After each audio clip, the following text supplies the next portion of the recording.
देखिए हिस्ट्री का लेसन 2 में आप लोग अभी तक में पढ़ चुके हैं कि जो ईस्ट इंडिया कंपनी है, कौन सा, ब्रिटेन का या इंग्लैंड का, जो ईस्ट इंडिया कंपनी है उसका स्थापना कब हुआ था, तो 1600 ईस्वी में। और ये 1600 ईस्वी में ही ब्रिटेन की जो महारानी थी उसका नाम क्या था, एलिजाबेथ प्रथम। तो उससे हम कह सकते हैं एक चार्टर के द्वारा 15 वर्ष का एकाधिकार प्राप्त कर लिया था भारत के साथ साथ पूर्वी देश में व्यापार करने का।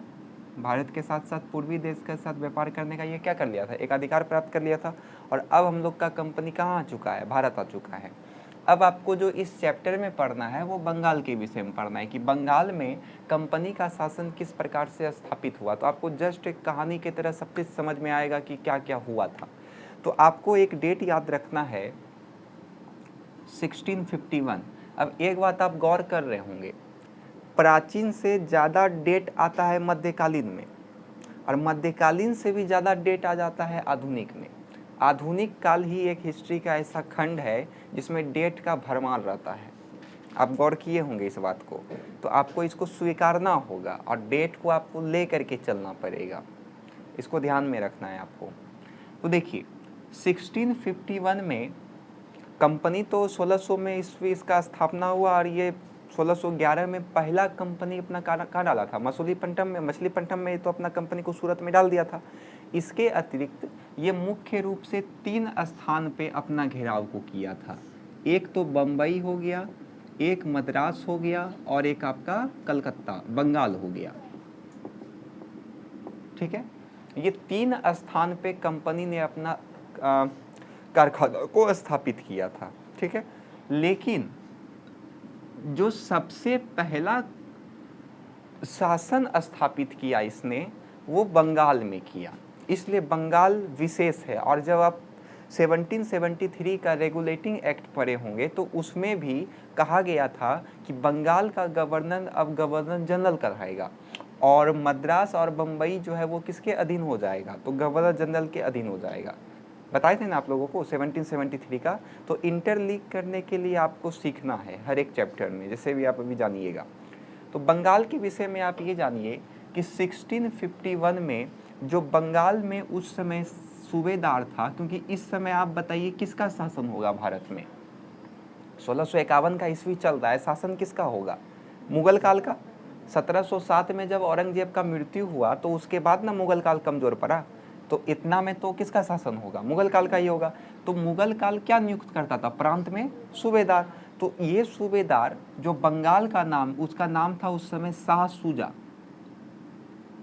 और एक बात आपको अभी यहाँ याद रखना है, यहाँ पे जो बंगाल आ रहा है उस बंगाल में उड़ीसा और बिहार भी मिला हुआ है। अभी बिहार अलग हो गया है ना उड़ीसा से, बंगाल से, और उड़ीसा भी अलग हो गया है। पहले बिहार, उड़ीसा और बंगाल ये सब एक के होता था। तो सोच सकते हैं आप कितना बड़ा प्रदेश होगा, ये कितना बड़ा प्रांत होगा। तो वहाँ के जो सूबेदार थे वो कौन थे, शाह सूजा। तो ईस्ट इंडिया कंपनी जब भारत में प्रवेश किया तो ये जाकर के बंगाल के सूबेदार को कहा, शाह सूजा को कहा कि आप हमको एक क्षेत्र दीजिए, हम वहाँ पे क्या करेंगे, अपना कारखाना को स्थापित करेंगे। इन्होंने उनको अनुमति दे दिया कि ठीक है आप अपना कारखाना को लगाइए। तो इन्होंने कारखाना को लगाया, ईस्ट इंडिया कंपनी ने वहाँ पे कारखाना को अपना क्या किया, स्थापित किया। जैसे इसने अपना कारखाना को स्थापित किया तो अगल बगल का क्षेत्र को ये साफ सुथरा करवाया, लोगों को यहाँ पे काम करने के लिए रखा, क्योंकि इसका लोग तो ढेर ही था। बात समझ में आ रहा है ना। इसके बाद समय बीतता गया और 1696 का दौर आता है, और 1696 में जो कंपनी था ईस्ट इंडिया कंपनी, वो जो अपना कारखाना खोला था उसका किलाबंदी करवाने लगा। किलाबंदी समझते हैं, क्या हुआ, किलाबंदी समझते हैं ना, नहीं, कारखाना के चारों ओर किला घेरवा देना। अब समझ में आया ना। तो कंपनी ने 1696 में अपना कारखाना का क्या करवाने लगा, किलाबंदी करवाने लगा। बात समझ में आ रहा है ना। बड़ा बड़ा अफसर यहाँ पे बैठने लगा। उसके बाद और होशियारीगिरी कंपनी ने क्या किया, 1698 में बंगाल का उस समय सूबेदार था अजीम उस शान, नाम आपको याद रखना है, अजीम उस शान। इससे 3 नगर को जमींदारी व्यवस्था को ये ले लिया। कौन कौन सा नगर लिया था? तो कालीकाता,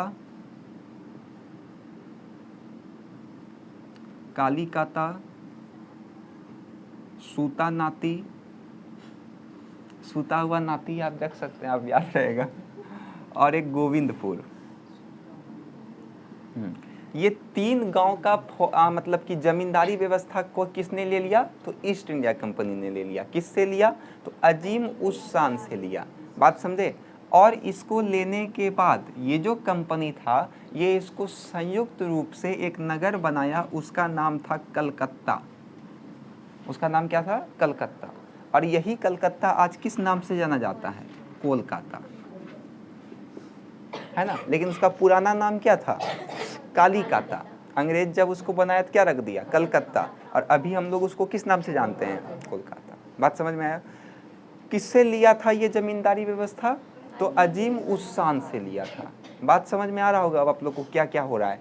पहले तो वो केवल आया कि हम व्यापार करेंगे, आपकी हमको एक जगह दे दीजिए, हमको यहाँ पे व्यापार करना है। जैसे वो अपना कारखाना को डाला तो कारखाना के चारों पट्टी सुरक्षा के दृष्टिकोण से किलाबंदी करवाने लगा। किलाबंदी समझ में आ रहा है? घेरवाने लगा। तो जैसे घेरवाने लगा तो उसका महत्व भी बढ़ने लगा धीरे धीरे। उसके बाद धीरे धीरे समय बीता और फिर 1698 में वहाँ के जो सूबेदार थे अजीम उस्मान से उसने 3 गांव को ले लिया कि हम आपका जमींदारी व्यवस्था यहाँ से अपने ऊपर ले लेते हैं। कुछ उसको पैसा दे करके अपने ऊपर ले लिया। क्या क्या नाम था उसका? कालीकाता, सूतानाती और गोविंदपुर। नाम तो याद रहेगा ना? कालीकाता तो याद रहे करेगा, गोविंदपुर तो आसान ही है, सूतानाती तो सूता हुआ नाती आपको याद रहेगा तो सूती।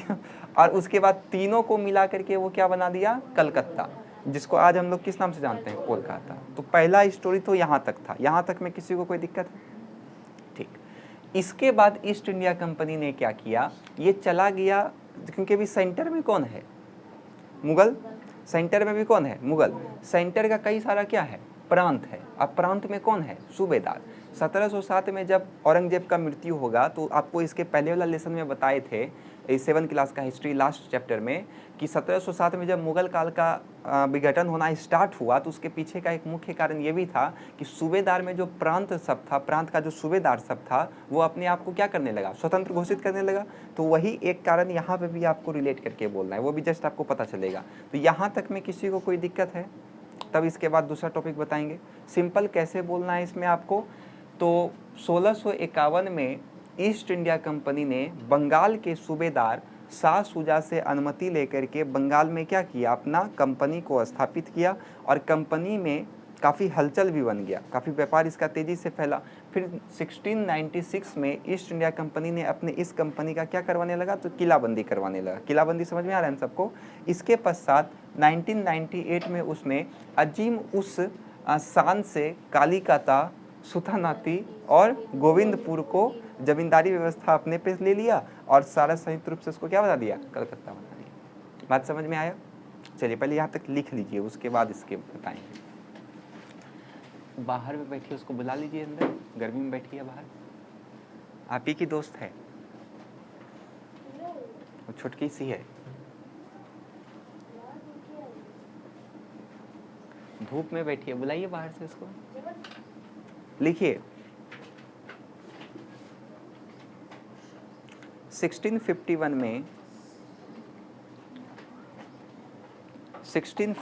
में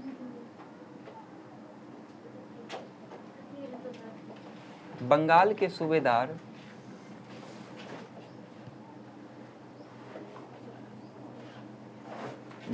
सूबेदार शाह शुजा, हंसने वाला क्या बात है इसमें? नाम है बेचारा का शाह शुजा। अब आप अपना नाम रख लीजिए मुंह सूजा। तो बंगाल के सूबेदार शाह शुजा से 1651 में बंगाल के सूबेदार शाह शुजा से ब्रिटिश ईस्ट इंडिया कंपनी ने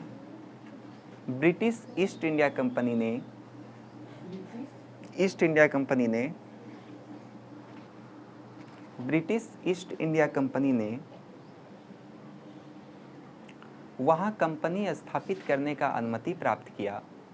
वहाँ कंपनी का कारखाना स्थापित करने का अनुमति प्राप्त किया, वहाँ कंपनी का कारखाना स्थापित करने का अनुमति प्राप्त किया,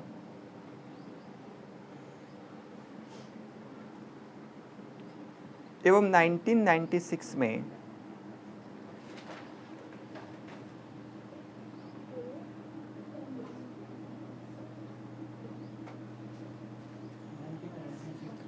एवं 1996 में कंपनी ने 1696 में 19 नहीं होगा 16 होगा 1696 में कंपनी ने अपने कारखाने का किलाबंदी करवाया, अपने कारखाने का किलाबंदी करवाया एवं 1698 में 1698 में अजीम उस शान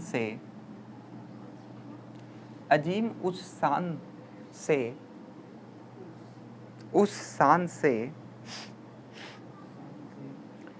3 गांव कालिकाता, सूतानाती एवं गोविंदपुर, कालिकाता, सूतानाती एवं गोविंदपुर का जमींदारी अपने पास ले लिया, जमींदारी अपने पास ले लिया।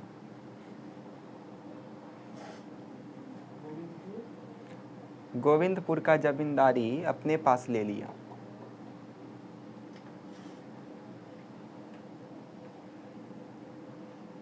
हो गया?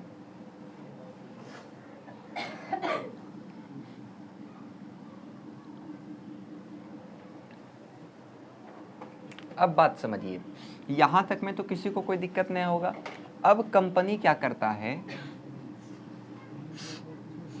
चले जाता है मुगल सम्राट के पास और उनको जाकर के किसी प्रकार से कन्विंस करके कुछ वार्षिक कर को अदा करने के पीछे उद्देश्य से ये क्या करता है, अपना जो व्यापार करने का शुल्क कर होता है उसको माफ़ करवा लेता है। अब यहीं से सब चीज़ स्टार्ट हो गया।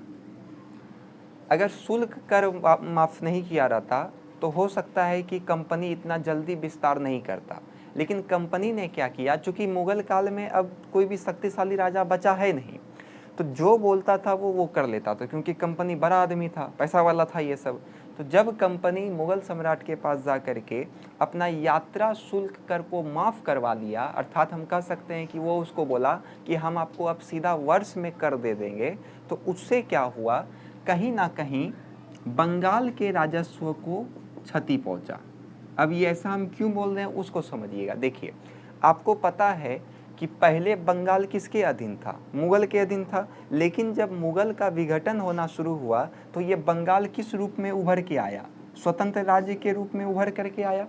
तो स्वतंत्र राज्य के उभर करके जब आया तो इसका जो नवाब होगा, बंगाल में क्या कहा जाता था, नवाब, तो पहला आपको याद रखना है मुर्शीद कुली खां। हाँ, मुर्शीद कुली खां ने ही 1717 में बंगाल का क्या किया था, स्थापना किया था, इसको याद रहे।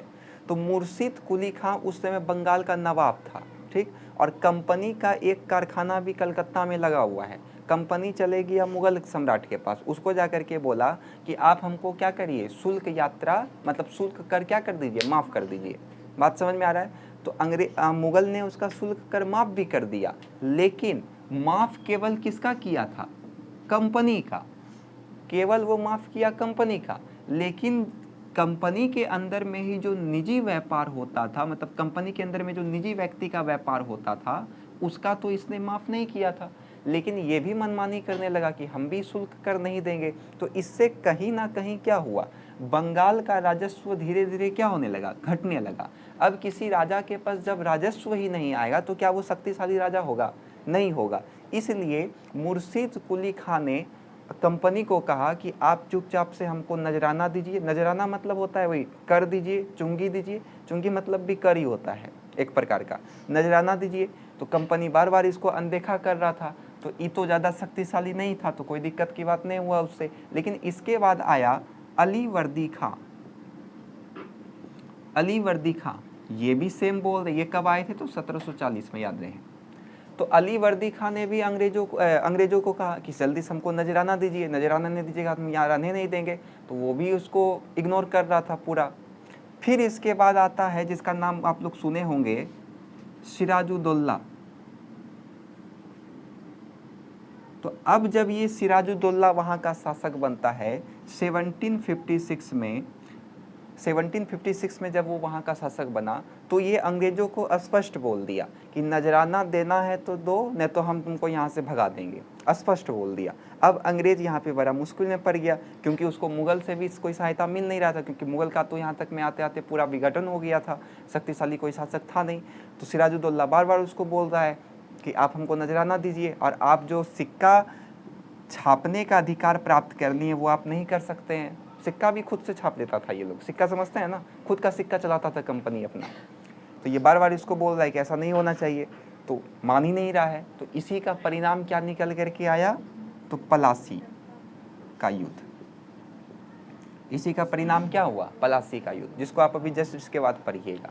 तो अब आपको कहानी धीरे धीरे समझ में आ रहा होगा कि 1600 में जब कंपनी आया तो 1651 में उसने सबसे पहले बंगाल में कारखाना का स्थापित किया। लेकिन 1611 में पहला कारखाना अगर पूछेगा तो कहाँ स्थापित किया था, सूरत का मछलीपट्टनम में। लेकिन पूछेगा बंगाल में अपना वो पहला कारखाना स्थापित कब किया था, तो 1651 में।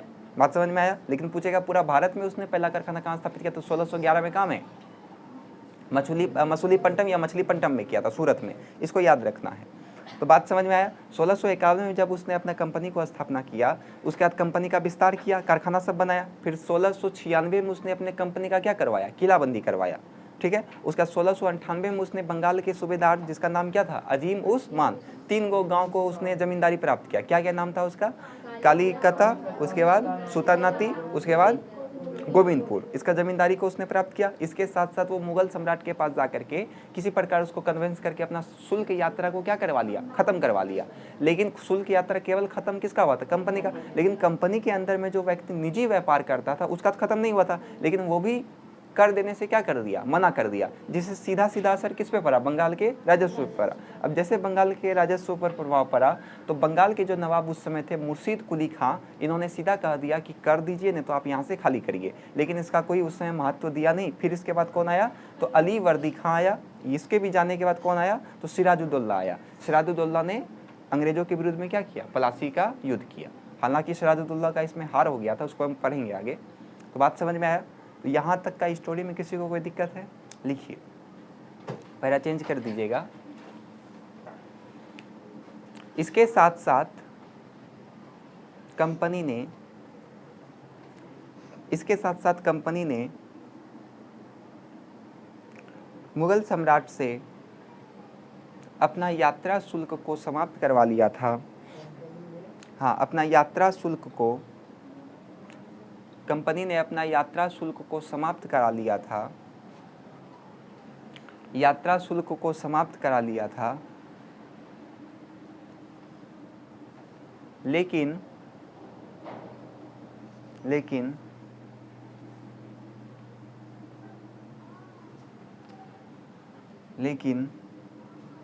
कंपनी के व्यक्ति जो निजी व्यापार करते थे, कंपनी के व्यक्ति जो निजी व्यापार करते थे, उसका भी कर देने से मना कर दिए, उसका भी कर देने से मना कर दिए।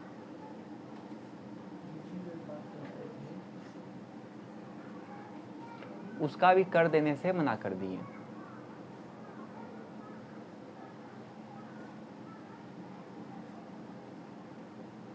हो गया, जिससे बंगाल का राजस्व कम होने लगा।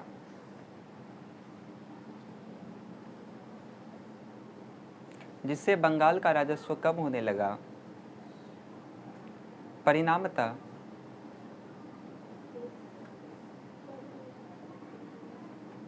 बंगाल का राजस्व कम होने लगा। परिणामतः बंगाल के नवाब मुर्शीद कुली खां बंगाल के नवाब मुर्शिद कुली खां ने अंग्रेज़ों को नजराना चुकाने का बात किया, अंग्रेज़ों को नजराना देने का बात किया।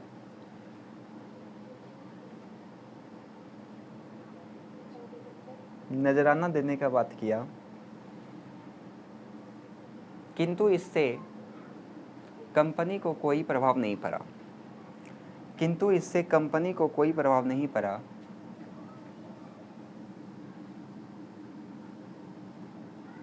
इसके बाद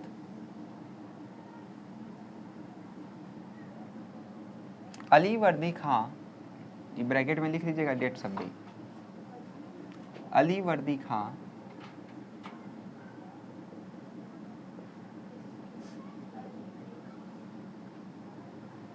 ने भी कंपनी को कर देने के लिए कहा, अली वर्दी खां ने कंपनी को कर देने को कहा, किंतु इसका कोई प्रभाव नहीं हुआ। अंत में सिराजुद्दौला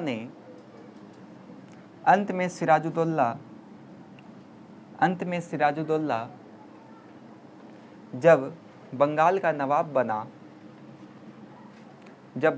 नवाब बना तो उसने अंग्रेज़ों के साथ युद्ध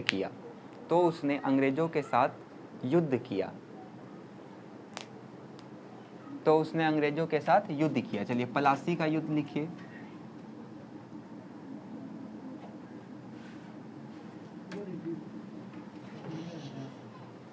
क्या हुआ? पलासी का युद्ध लिख करके डैश दीजिए।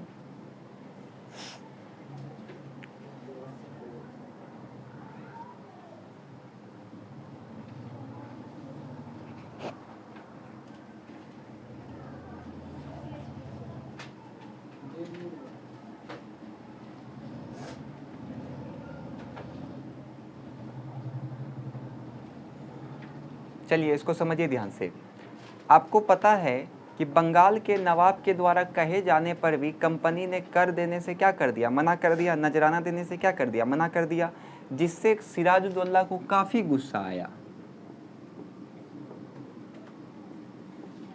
और इसके साथ साथ इसको एक गुस्सा आने का कारण और भी था कि कंपनी बार बार ये प्रयास कर रहा था कि सिराजुद्दौला का तख्ता पलट कर दिया जाए, इसके जगह पे ऐसा व्यक्ति को बैठाया जाए कि जो कि मेरा कठपुतली की तरह काम करे। कंपनी बार बार इस चीज़ को प्रयास कर रहा था, क्योंकि कंपनी नहीं चाहता था कि सत्ता को हम अपने हाथ में ले, मतलब शासन व्यवस्था को हम अपने हाथ में ले। उसके पीछे भी कारण है। आपके पास दो ऑप्शन है, हम आपको अगर दो ऑप्शन दें, एक ऑप्शन हम आपको दे रहे हैं, आप पूरा राज्य चलाइए, देश हटाइए, राज्य चलाइए, आपको पूरा राज्य चलाना है, मतलब आप बनिएगा मुख्यमंत्री, ठीक। एक ऑप्शन हम आपको दे रहे हैं कि आपके पास आप व्यापार करिए, और आपके अलावा कोई व्यापार करने वाला है ही नहीं, आपके पास एक अधिकार प्राप्त है, खूब पैसा आएगा, उसमें इतना पैसा आएगा कि आप रख नहीं पाइएगा। तो आप किसको चुनिएगा? इसको चुनिएगा, इसको चुनिएगा? जाहिर सी बात है दूसरे का चुनिएगा, क्योंकि ये भी आपके सामने दुबक करके रहेगा। इसलिए कंपनी अभी तक 1757 तक वो नहीं चाहता था कि कंपनी का ही आदमी कोई बैठे शासन व्यवस्था में। वो बस ये चाहता था कि जो भी बैठेगा शासन व्यवस्था में वो बस मेरा क्या बन के रहे? कठपुतली बन के रहे। कठपुतली समझ में आता है ना सबको? वो मेरा क्या बन के रहे? कठपुतली बन के रहे। इसलिए वो ज़्यादा दिमाग लगाता नहीं था। लेकिन जब सिराजुद्दौला बंगाल का नवाब बनता है तो वो देखता है कि अंग्रेज़ तो बार बार मतलब दखल दे रहा है हम लोग का राजनीति में। तो सिराजुद्दौला क्या करता है, 30,000 सेना को ले जा करके, आपका जगह का नाम याद रखिएगा, कासिम बाज़ार। तो कासिम बाज़ार में हाँ अंग्रेज़ों का फैक्ट्री था, उसको घेर लेता है चारों पट्टी से। अब अंग्रेज़ का सिट्टा पिट्टा गुल, क्योंकि 30,000 सेना को लेकर के ये गया है सिराजुद्दौला। 146 को पकड़ करके लाता है वहाँ से, 146 अंग्रेज़ को पकड़ करके लाया। 146 वो अंग्रेज़ को एगो कमरा में बंद कर दिया। बताइए 146 अंग्रेज को एक कमरा, वो अंग्रेज है जो एकदम जितना बड़ा हम लोग का कमरा होता है, जितना बड़ा हम लोग का घर होता है, उतना बड़ा हम इसका केवल बाथरूम होता होगा। तो वो अंग्रेज है, और इस सब को बांध दिया एक कमरा में।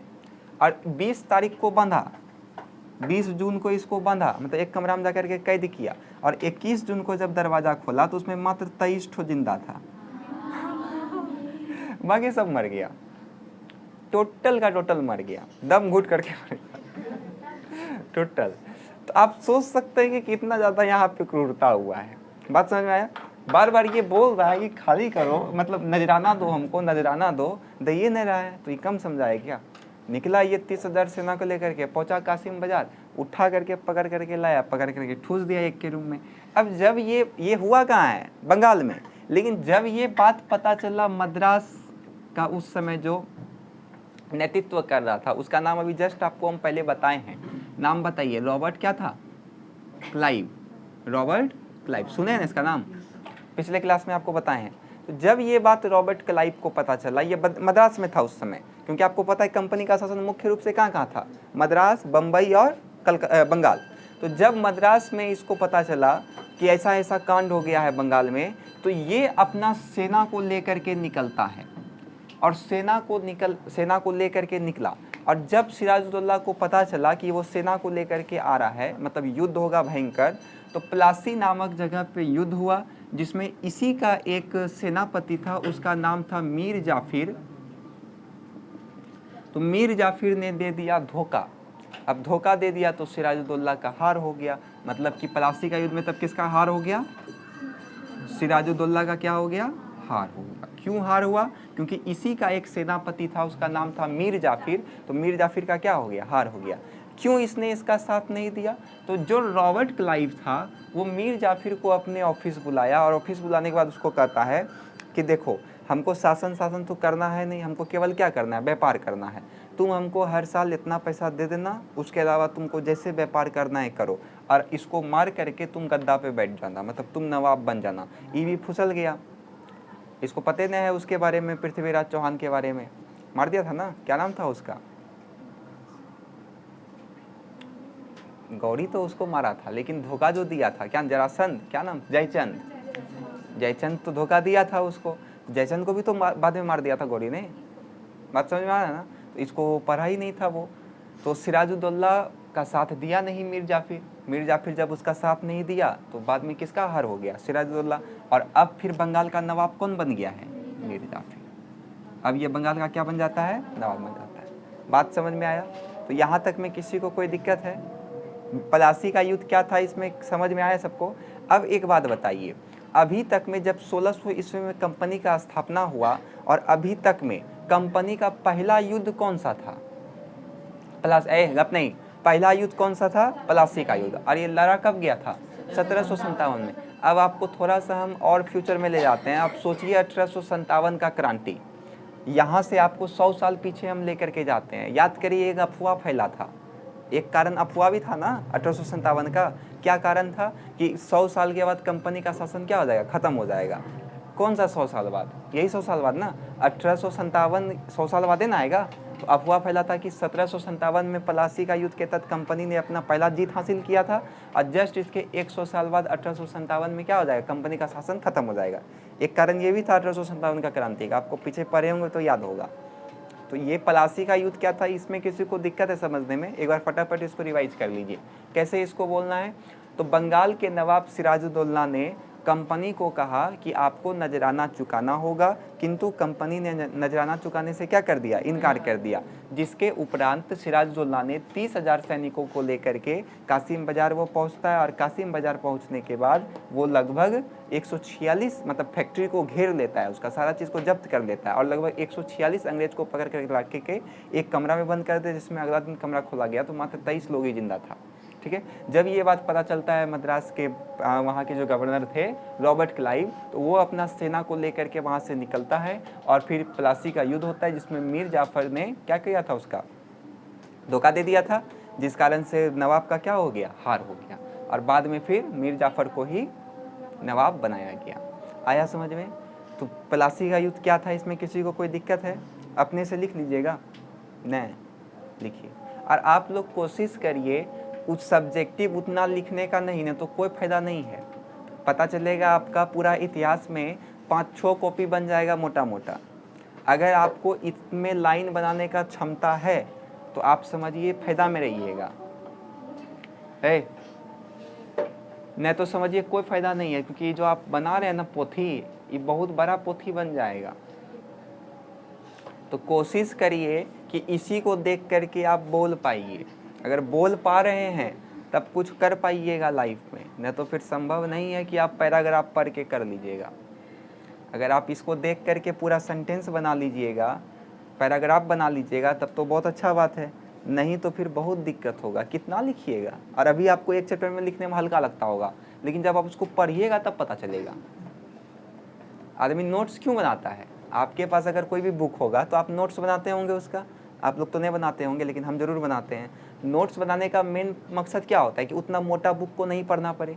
कोई बुक मान के चलिए 800 पेज का है, अब वो 800 पेज का नोट्स ज़्यादा से ज़्यादा कितना पेज में होगा? 200 पेज में होगा। आप लोग की तरह रहिएगा तो 250 पेज में होगा, अगर सीख गए तो अब बताइए, आप 250 को पढ़ना पसंद करिएगा कि 800 को पसंद करिएगा? 250 को पसंद करिएगा। 250 कब बनेगा? जब आप इस तरीके से शॉर्टकट लिखना सीखिएगा। शॉर्टकट लिखने के लिए नहीं सीखिएगा तो फिर वही आप बुके को छाप रहे हैं, तब क्या फ़ायदा है तब नोट्स बना करके। बात समझ रहे हैं हम क्या बोल रहे हैं? लेकिन ये भी कब कारगर आता है पता है? जब इसको आप सप्ताह में एक बार पढ़िएगा। नहीं तो लिखे हैं आप, और जब इसको 1 महीना बाद उल्टा के देखिएगा तो आपको भी पता नहीं चलेगा कि आप कौन सी लिख दिया यहाँ पे। इसलिए इस तरह ही करने का कोशिश करिए। वैसे हम लिखा देते हैं, लेकिन आपको कोशिश करना है इसी तरह करने से। लिखिए, प्लासी का युद्ध में डैश दे करके लिखिए। बंगाल के नवाब सिराजुद्दौला, बंगाल के नवाब सिराजुद्दौला ने कंपनी को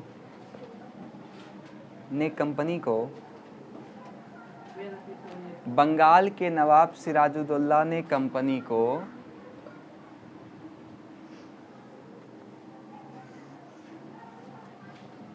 राजस्व देने का बात कहा, राजस्व देने का बात कहा,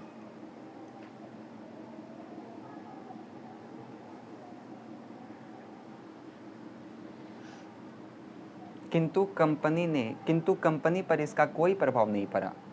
किंतु कंपनी पर इसका कोई प्रभाव नहीं पड़ा। कंपनी पर इसका कोई प्रभाव नहीं पड़ा और कंपनी बार बार राजनीति में दखल दे रहा था, बार बार राजनीति में दखल दे रहा था, जिसका परिणाम हुआ कि सिराजुद्दौला ने 30,000 सैनिकों के साथ, सिराजुद्दौला ने 30,000 सैनिकों के साथ, सिराजुद्दौला ने 30,000 सैनिकों के साथ, 30,000 सैनिकों के साथ कासिम बाजार में स्थित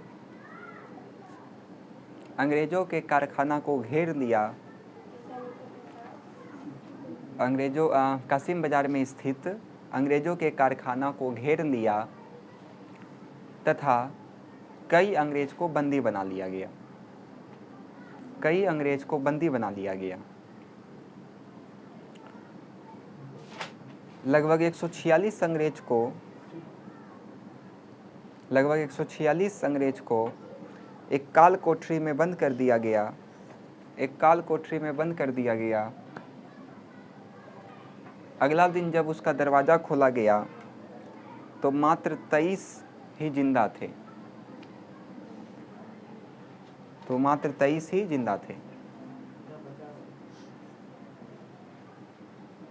चलिए पैरा चेंज। मद्रास के गवर्नर रॉबर्ट क्लाइव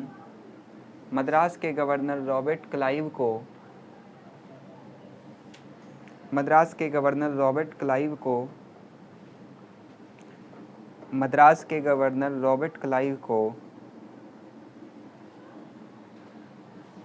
जब ये पता चला तो वह बंगाल की ओर सेना लेकर पहुंचा।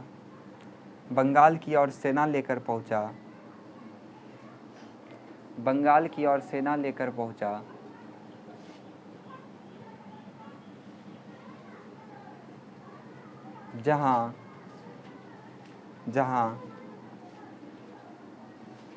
सिराजुद्दौला के सेनापति मीर जाफिर के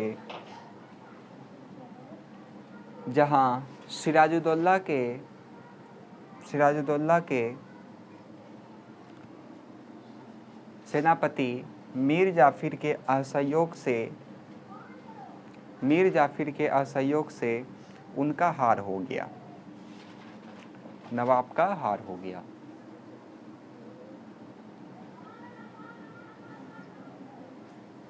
नवाब का हार हो गया। क्या हुआ? लिखे, नवाब का हार हो गया।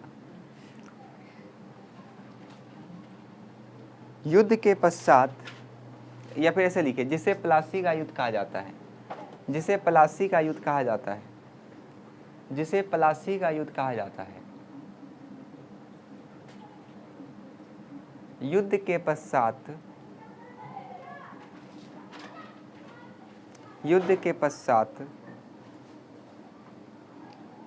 युद्ध के पश्चात मीर जाफर को बंगाल का नवाब घोषित किया गया। मीर जाफर को बंगाल का नवाब घोषित किया गया। युद्ध के पश्चात मीर जाफर को बंगाल का नवाब घोषित किया गया।